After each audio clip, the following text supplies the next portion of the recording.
In the dense rainforest, the local police were shocked to find something unexpected. An old World War II submarine abandoned among the tall trees. It was thought to have been lost at sea. As the officers got closer to the rusty submarine, their concern deepened at what they discovered inside. Photographer Nathan was sent into the wilderness to capture the birth of a baby sifaka lemur for a wildlife magazine.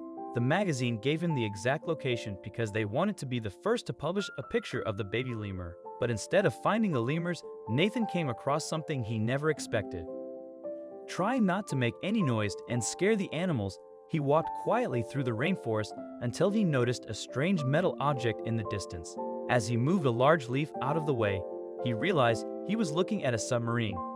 At first, he thought it might be a crashed airplane, but as he got closer, his eyes widened in disbelief. The submarine looked like it had been there for decades, still partially submerged in a large body of water. Then, his eyes caught sight of a marking he recognized, a World War II insignia. Nathan was shocked. Is that even possible? He wondered. He knew he needed to contact the local police, but he wasn't sure they would believe him if he said he had found a World War II submarine deep in the rainforest. So he began taking pictures of the submarine, carefully moving around it and examining it from top to bottom. His eyes landed on a peculiar red smudge, and his heart raced. Although Nathan knew what the bloodstain indicated, he refrained from drawing hasty conclusions. He promptly contacted the police after taking a picture of it as well. As expected, they didn't believe him, so he emailed them his photos. Soon after, he received a call informing him that the police would be arriving immediately. By this point, the sun was beginning to set, and the officers had ordered him to stay exactly where he was. Fortunately, Nathan had brought his tent with him in case he didn't find a Siaka lemur troop in a single day. He decided to spend the night camped out next to the submarine, eating freeze-dried food. He then tried to fall asleep, crawling into his sleeping bag, though the focus was more on trying as the animals of the night awoke when darkness fell. Nathan was awakened throughout the entire night by odd noises that didn't always seem to be coming from animals. There were moments when it sounded like someone was passing by his tent or a metal door was opening. Fearful, Nathan slept fitfully, waiting for the morning to rise. When Nathan saw the first rays of sunlight hitting his tent, he sighed in relief. But that relief didn't last long as he quickly got up and turned to face the submarine. Its main entrance was suddenly wide open. Unable to resist his curiosity, Nathan decided to enter the submarine before the police arrived. As he carefully made his way inside, Nathan was surprised by how well preserved the interior was. Unlike what he expected, the air inside was surprisingly fresh, not musty or stale. This made him wonder even more about how the submarine ended up in the jungle, suggesting that its life support systems might still be working. It felt unreal. Nathan took out his camera and started taking pictures of the eerie surroundings. His flashlight cast a soft glow over the spooky chamber, revealing every detail. The dimly lit hallways, the old control panels frozen in time, the abandoned personal items, and the unsettling silence that filled the submarine. With each click of the camera, Nathan captured and preserved the mysteries waiting to be uncovered. Nathan was startled to hear faint sounds coming from outside the submarine as he continued his exploration. He wondered if the police had arrived. Moving swiftly to exit the submarine, his stomach dropped as he was met by the sight of every police officer's gun trained on him. Were they arresting him? "I'm Nathan, the one who called," he exclaimed. The officers, although displeased, swiftly lowered their weapons.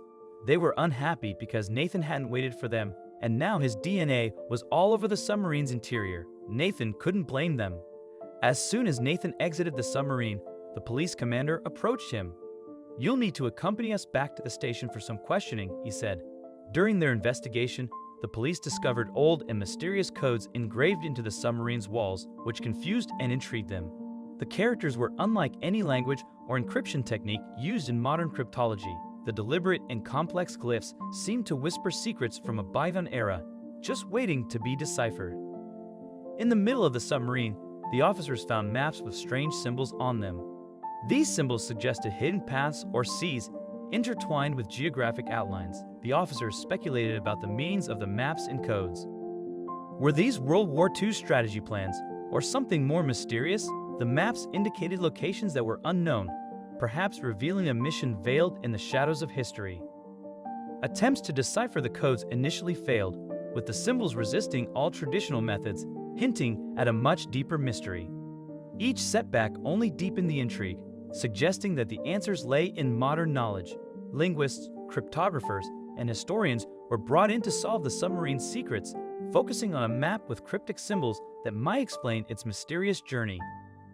Forensic scientists examined the submarine's interior and found modern components that starkly contrasted with its World War II exterior. The presence of these sleek, sophisticated elements raised questions. How could such advanced features exist within an antique from a past era? The presence of modern components within the submarine suggested activity beyond its recognized historical context, hinting at a use long after the conclusion of World War II and implying clandestine actions conducted in secret. The authorities were alarmed and intrigued by the possibility that the submarine had been used in secret post-war operations. The mix of modern technology in an old military machine suggested a complex web of espionage and hidden agendas. This revelation unsettled the investigation team. The police and historians debated the submarine's true age and purpose, with the blend of old and new technology raising doubts about their previous assumptions.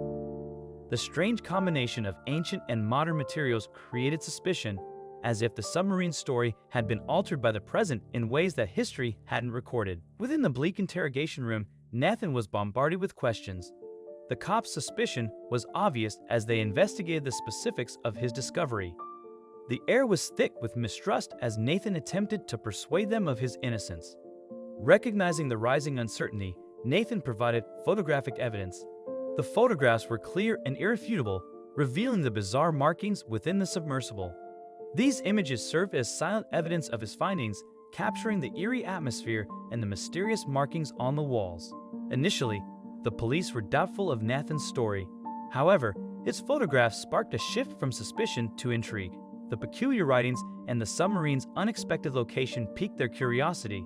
The mystery deepened, and the police were reluctantly drawn into the enigma that Nathan had unknowingly revealed. After hours of questioning, the police released Nathan, but with reservations.